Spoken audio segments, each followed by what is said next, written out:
하나 얘기를 더 해야 될 것 같아서 얘기를 합니다. 제가 조금 전에 강의를 했는데, 이거 우크라이나하고 뭐 이런 얘기를 했는데, 이게 여러분 자유민주주의 있잖아요. 자유민주주의의 글로벌 버전을 우리나라 분들이 많이 모르세요. 국제정치에서 자유민주주의라는 거 있잖아요. 국제정치에서 자유민주주의라는 건 여러분 간단하게 보자고요. 2차 세계대전 왜 났죠? 석유 때문에 난 겁니다. 석유 때문에 전쟁이 났다. 그럼 왜 석유 때문에 전쟁이 났냐? 산업이 석유 중심으로 재편이 됐거든요. 자동차 산업, 그리고 여러분 건설을 해도요. 여러분 건설을 해도 석유를 기본으로 난방, 그리고 플라스틱, 섬유. 생각해보세요. 석유가 없으면 산업이 돌아가지 않게 20세기에 등장한 자동차 산업, 석유화학 산업, 비행기 산업, 뭐 기타 등등. 석유가 없으면 운송도 안 돼. 생산도 안 돼. 전쟁도 못 해. 이런 것 때문에 결국 석유가 전략자원으로 엄청나게 중요해지면서 전쟁이 났잖아요. 자, 전쟁이 나면서 석유 없는 독일이 이렇게 여기 쳐들어오고 석유 없는 일본이 그렇게 난리를 치고 그렇게 되면서 어떤 원칙을 세운 거예요? 자유민주주의 국제질서라는 건요, 여러분. 국제질서라는 건 기본적으로 석유가 있으면 어떻게 한다? 팔아준다죠. 석유를 너 싫어. 너 재수 없어. 너한테 안 팔아. 이런 거 안 한다는 거예요. 석유가 됐던 석유, 상품, 기타 등등, 식량, 기타 등등에 대해서 여러분 어떻게 한다? 기본적으로 교역을 열어준다. 이런 거에 그래서 제가 여러분 지금 정파 모임 만든 거에서도 이렇지 않습니까? 프리 앤 오픈. 이 프리 앤 오픈에서 여러분 자꾸 이 프리 앤 오픈을 우리의 개인적인 삶으로 생각을 하는데 개인적인 삶하고도 직결이 되는 거지만 이건 여러분 기본적으로 보다 프리 앤 오픈 뒤에 붙어야 될 건 마켓이죠. 자유롭고 개방적인 시장, 그리고 그 자유롭고 개방적인 시장으로 인해서 보장되는 뭐죠, 여러분? 스탠다드 오브 리빙이라고 하죠. 스탠다드 오브 리빙. 삶의 질, 삶의 표준점. 지금요 생각해 보세요, 여러분. 지금 여러분 아파트 같은 거 생각을 해보세요. 우리 엘리베이터 자동으로 타죠. 야, 여러분 생각을 해보시란 말이에요. 대한민국 다들 불만이 많지만 여러분 우풍 기억나세요? 우풍 들어오고 난로에 난방하던 우리가 언제 이렇게 단열재를 썼어? 너무너무 단열이 잘 되는 집에서 응? 겨울에도 땀 흘려가면서 난로 안 쓰고 LNG 써가면서 응? LNG로 이렇게 난방하면서 이렇게 스탠다드 오브 리빙을 하고 있잖아요. 자, 지금요 독일이 러시아한테 왜 이 난리예요? 러시아한테 LNG가 들어오지 않으면 뭐가 부서져요? 스탠다드 오브 리빙이 무너진다고요. LNG를 가지고 난방과 취사와 기타 등등을 하던 석유를 가지고 단열재 만들고 뭐 하던 이 스탠다드 오브 리빙이 붕괴되는 거죠.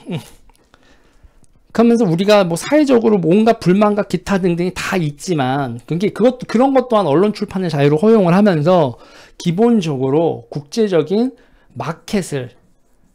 자원에 대한 마켓을 프리 앤 오픈으로 가고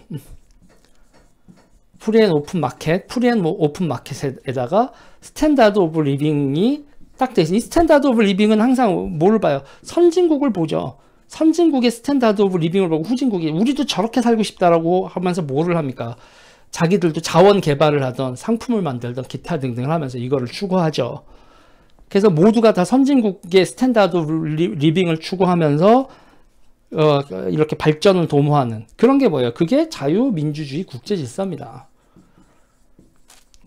자유민주주의 국제질서. 이 자유민주주의 국제질서를 착취네 미 제국이네. 그래서 미국의 이 금융질서와 기타 등등을 인정하지 않고 적성국가라면 미국이 그럴 때 이 자유민주주의 이 마켓으로부터 뭐를 시키죠? 이 자유민주주의 이 국제질서를 부정하는 데는 여기서 격리시킵니다. 격리. 니네는 이 시장에 못 들어와라고 시장으로부터 거부를 하죠. 격리. 그걸 뭐라고 부릅니까? 우리가 블록케이드라고 부르죠.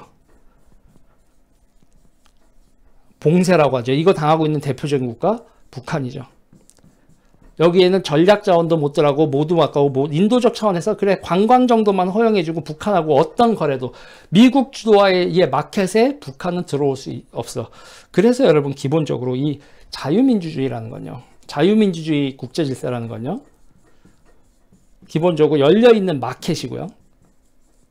이 열려있는 마켓이 가능하기 위해서는 여러분 당연히 뭐가 존중돼야 되죠? 사유재산입니다. 사유재산 당연히 존중돼야 되고 금융 시스템 당연히 존중돼야 되죠. 자, 여러분 있잖아요. 삼성전자가 우크라이나에 투자해서 여기 있는 삼성전자의 지사가 그 지사의 재산권이 보장이 되지 않는다면 투자를 하겠어요? 아니죠. 자유민주주의 국제질서의 프리앤오픈의 기본적인 전제가 국제적인 사유재산의 이동이 가능해야 되고 그게 보호가 돼야 되고 금융으로 거래가 돼야 되고 그리고 무엇보다도 아까 얘기하는 실물 견내나 전략자원의 상품과 전략자원의 거래가 자유로워야 되고 이런 전제를 깔고 있죠. 그리고 이 방식을 우크라이나도 받아들이고 벨라루스, 리투아니아, 라트비아, 폴란드, 슬로바키아, 헝가리, 세르비아 점점 이런 걸 확장해 나가는데 보세요. 그러면은 이 자유민주주의 체제에 맞서서 구소련, 러시아 말고 소련이 했었던 국제체제 뭐냐면 우호 가격제예요. 우호 가격제 국제 질서란 말이에요. 이게 뭐냐면요. 북한은 소련의 우호 가격제에서 그때 심할 때는요. 석유를 공짜로 받고요. 석유를 공짜로 받거나 국제 가격에 3분의 1을 받았어요. 3분의 1. 그러니까 100달러, 90달러 하면 30달러로 소련이 우리의 공산 블록 컴네드 그 국가다. 그래서 거기다가 북한한테는 국제 가격의 3분의 1을 줬다고요. 그때 이제 소련이 고르바초프 때 글라드노스트, 페레스트로이카 하면서 개혁 개방을 할 때 그 국내에 가장 압박이 뭐였냐면 우리가 왜 호구냐? 왜 이 수많은 나라들한테 우리의 전략 자원을 싸게 파냐? 우리도 그냥 국제 시세대로 받자. 이게 그 젊은 층이나 기타 등등의 가장 강력한 요구였죠. 그런데 그때의 이 소련 시민들이 모르고 있었던 게 이제 국제 시세로 파는 건 결국은 가즈프롬이라든지 기타 등등 몇 놈이 이득을 하지 국제 시세대로 받아와서 공산주의에 있는 모든 시민들한테 골고루 나눠주는 짓을 하지는 않지. 그걸 몰랐던 거지 사람들이. 아무튼 자유민주주의에 지금 북한도 중국한테 이렇게 석유 공급받는 거고 자유민주주의의 기본적인 프리 앤 오픈 마켓 미국 지대의 패권 질서 그리고 우리도 그 안에서 대한민국은 여기서 개꿀빤 나라죠. 이거요. 그래서 이거를 지킨다라는 거야. 이거를 지키는 일원으로서 행동을 하느냐 아니냐. 니네가 프리라이더 이거에 좋은 거는 개꿀은 다 빨면서 이거를 유지하는데 필요한 비용은 안 내면 너희 어떻게 할래? 라고 지금 미국이 물어보고 있고 지금 여기서 이 비용의 문제에서 미국 기준이요.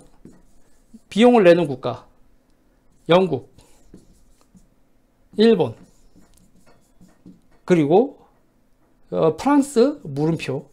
프랑스 물도 일단은 끼워주고 그러면서 이제 정말 니네 프리라이더 하려고 하는 애들이 요 몇몇 나머지 다. 그리고 정말 이해 안 가는 나라가 한국. 니네는 비용은 다 제공을 하고 니네도 국방비도 하고 그 징병도 하면서 이런 거 이 체제를 지키기 위한 프론티어에서 열심히 하면서 그런데 왜 태도가 그 모양이냐? 애터투드가 뭐야? 중국을 향한 애터투드가. 니네 뭐 하는 일이니? 라고 하게 물음표가 찍힌 한국.